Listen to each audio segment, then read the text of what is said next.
What's up, guys? Welcome back to Microgreens Farmer. On today's episode, I'm going to be talking about a question that I get almost every single day, and that's people asking me about pricing, how to price your microgreens. So I'm going to cover that in detail, everything you need to know. That's pricing for restaurants, grocery stores, farmers markets, CSAs, all that kind of stuff. So that's coming right up.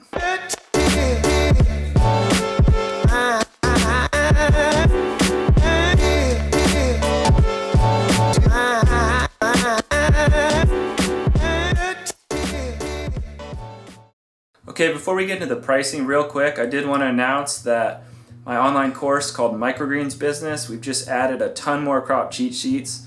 So now it comes with 18 different ones, and we're getting ready to add like 4 more in the next week, and then 8 more after that. So it's going to come with about 30 in total.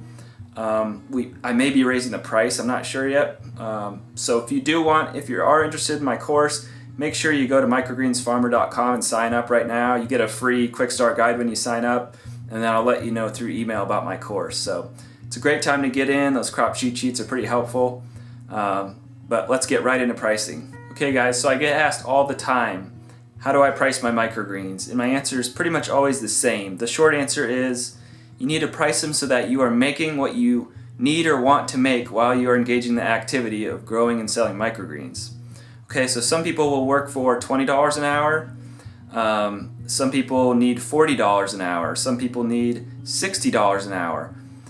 So you need to determine that. That's the first metric you need to determine, okay? How much do you want to make while you're engaging in the activity? So once you know how much you want to pay yourself while you're growing and selling microgreens, you basically just need to do the math at that point and work backwards. And it's not fun, but it's absolutely necessary. Okay, so when we get into the math here, this is a little hard for me to talk about, so I'm going to read off this blog post that I put up on Facebook. Okay, so let's take the example that you want to earn $30 an hour running your microgreens business, okay? And you spend a half an hour per 1020 tray of radish on average. That's your time. That includes seeding, making the sale, cleanup, everything, okay? And then let's say your general overhead cost is $5 per tray. That includes your supplies, your seed, wasted product, electricity, taxes, insurance, and all of the other non-labor overhead. Then you have to generate $20 on average from the sale of each of those trays. Okay? That $20 will cover your $15 labor for your half hour spent and your $5 for your general overhead. So that determines your pricing.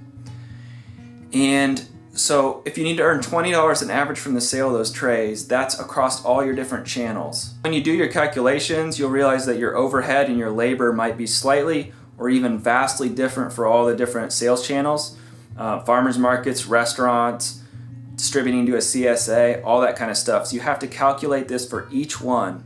You have to recalculate your overhead and your labor for each and every sales channel that you're going through, and that determines your pricing for each of those channels. So for example, with a home delivery subscription program, you might have hardly any waste, so your general overhead might only be $3.50 per tray.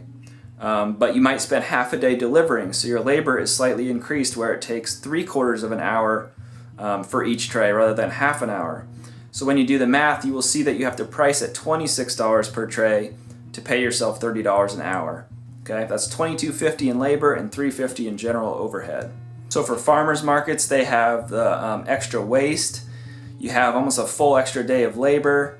And your increased packaging time, so that will probably be your highest price point you're going to be charging. For selling to restaurants, you'll have fairly low waste, you'll have a decreased packaging time and decreased packaging cost, and then a fairly quick delivery time, so that can be some of your lowest pricing. So when you run these calculations, you're coming up with your minimum price that you can charge.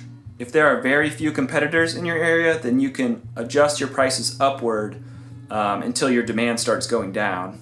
And if you're in a very competitive market, then you probably need to keep your prices down there at the minimum you're willing to work for per hour. If you run these calculations and you take your product to market and you're not meeting your minimum labor after you've given it a shot for a few weeks, a month, etc., then you either need to adjust your sales channels, so maybe certain ones you aren't getting the price you need, but some you are, so you should focus more on those. Maybe it's restaurants, you should focus more on the restaurants.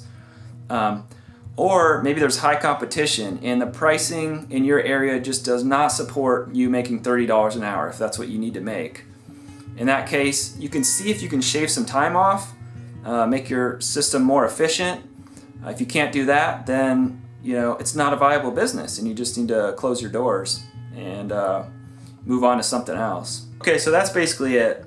If you're not pricing your microgreens properly, then it could be doom and gloom down the road. So make sure you're doing this. Take the time, put in the effort, do the math, and you guys will be in a lot better place with your businesses. Okay?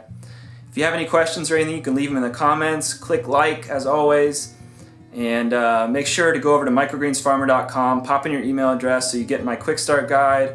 You're getting all the information about my course when it's for sale, and my branding package and all that great stuff, and all the new blog posts and new videos and everything I come out with.